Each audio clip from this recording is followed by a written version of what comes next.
Must have to. ఒక పని ఖచ్చితంగా చేయాలి, మనం చెప్పినట్లు వినాలి అని ఇంగ్లీష్లో చెప్పేటప్పుడు వాడే పదమే మస్ట్. మీరు ఈ నియమాన్ని పాటించి తీరాలి అని చెప్పాలంటే you must follow the rule అనాలి. దీనికి కేవలం ఒకే క్రియారూపం ఉంటుంది. దీనికి ఉండే మరో ప్రత్యేకత నౌన్గా వాడుకునే అవకాశం.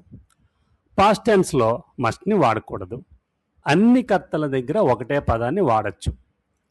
I must go, he must go, we must go, they must go, you must go, you all must go, she must have gone. ఇది ప్రెజెంట్ పర్ఫెక్ట్ టెన్స్లో ఉంది, పాస్ట్ టెన్స్ కాదు.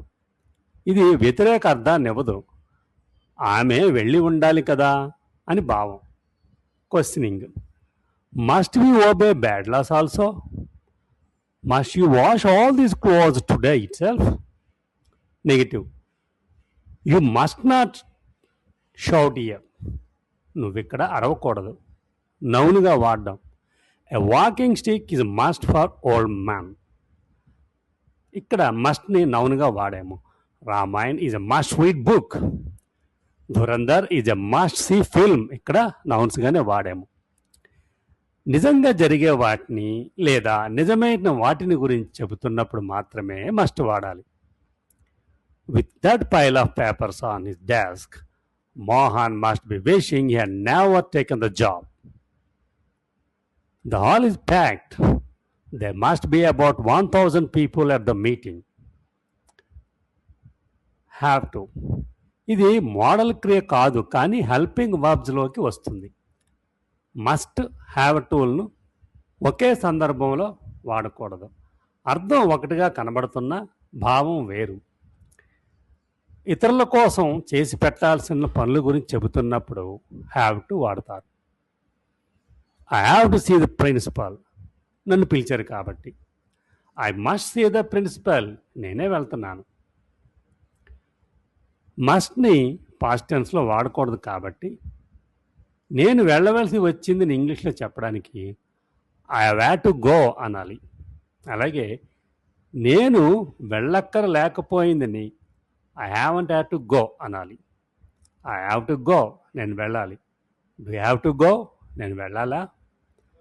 I have to go, I have got to go. ఇప్పుడు ఇక్కడ have to, have got to తేడా చూడండి. Have got అనేది ఎప్పుడు వస్తుందంటే మనం వింటున్న వాళ్ళకి మర్యాద అవసరం లేనప్పుడు ఇలాగ అనొచ్చు. Does she have to do that work? ఆమె పని చెయ్యాలా? షీ హ్యాస్ టు డూ, ఆమె చేయాలి. I shall have to go, నేను వెళ్ళాల్సి ఉంటుంది. I will not have to go, నేను వెళ్ళవలసి ఉండదు. షల్తోని నెగిటివ్ మాట్లాడలేము. I shall not have to go అనకూడదు. అది కిందనిచ్చిన పట్టిక ద్వారా ఇంకొంత సమాచారం తెలుసుకోండి. మస్ట్ ఎప్పుడు వాడతాం? The speaker thinks it is necessary. ఇక్కడ another person thinks it is necessary. ఇక్కడ పర్సనల్ ఒపీనియన్, అక్కడ external obligation.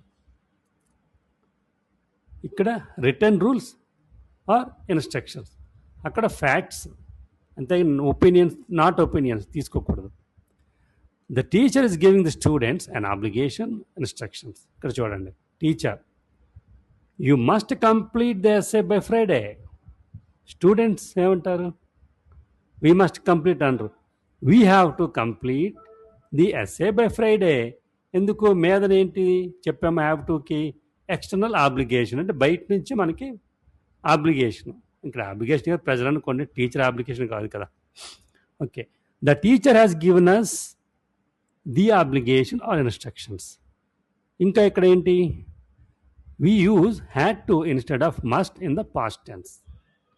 Have to is more common than must in questions. అది I had to pay my speeding ticket yesterday. ఇక్కడ speeding ticket ఏంటి? ఇది American English మాట. చలాన్ని వాళ్ళు ticket అంటారు. Okay, traffic challan. when do you have to finish the report? Okay, ఇక్కడ exercise చూడండి. fill in the blanks with must or have to. Dash, I attend the meeting.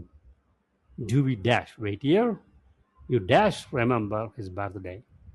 The dash attend the interview. Dash I bring my ID card. We do not dash worry. ఇది వినండి. ఏమైనా doubts ఉంటే phone చేయండి. Have a great day.